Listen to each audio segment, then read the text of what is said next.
Hi, I'm Helen and today I'm going to show you how to make and decorate wreaths. These are very satisfying to make and they're nice to give as presents to friends and family. You can make them with nice fresh flowers and also some dried flowers and leaves, and also you can forage some items to have some free materials.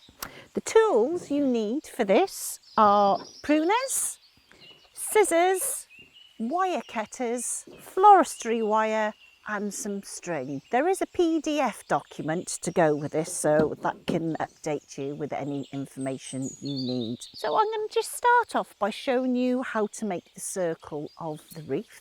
So I've got some brown buff willow, so I'm just gently teasing it just to see how flexible it is, and I'm going to make this into a circle. Okay, so it's a circle like that. I'm just going to twist it around.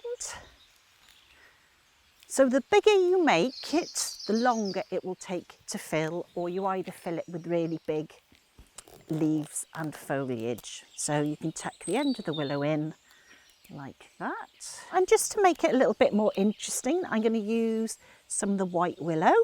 Again, just a nice gentle tease. Twist it around. Thread it through.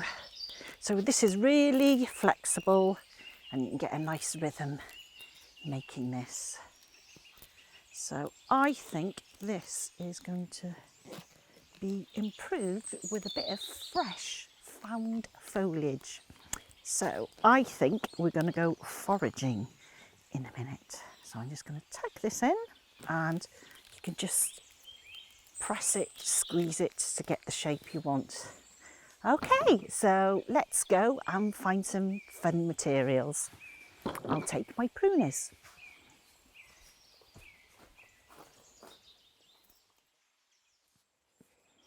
Oh, this ivy is beautiful. This is what I like doing, being outside, finding nice, interesting shapes, different sizes leaves and different textures. And also you get your vitamin D and your fresh air. Yeah, I'm happy with these.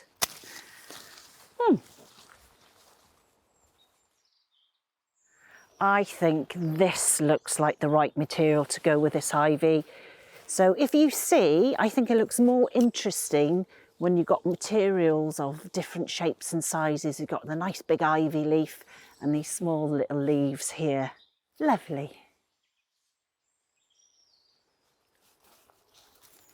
Here we have some lovely lush holly. Now this is going to be beautiful wrapped around the wreath.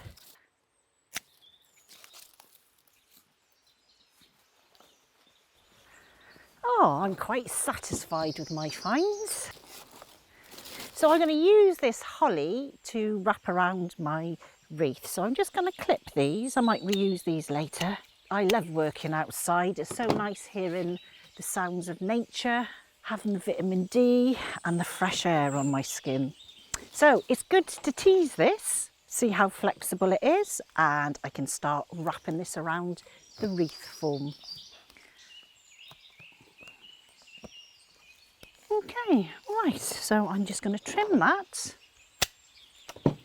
Right, now I'm ready to start putting my flowers around it. So I'm going to collect all three. So I've got this nice fine foliage. And I think what I'm going to do is kind of do a half moon shape. So you don't need to fill all of your wreaths. This is up to you. So when you start working with your wreath, you have bundles of three. So I have the ivy, I have this foliage and I have the gypsophilia, and I have my floristry wire and I wrap it around. I don't cut it off, I just leave it like this because we can use it all the way through. So you just twist it at the back, and now I'm going to put my flower in position. So I wrap the wire around and then I get my next flower in. So I'm going to put this one here. So I've got two bundles there, and you can continue on like this. So just to finish this off, I'm just going to tuck the wire in and thread it through, and that should be nice and safe. Okay, so I'm quite pleased with that. So I'm now going to demonstrate on making a wreath using some of the dried flowers. I'm also going to use some of the green foliage I collected and the gypsophilia. This is my top, so I'm going to do a half moon shape again. So I'm going to work from here. So I'm going to have the little leaves in the middle. I'm going to have the gypsophilia on the outside. And then I'm going to have this little lovely bundle of lavender. I think it might look good on the outside. So I'm going to get my wire to wrap it around. Twist it from the start. So I keep practicing that.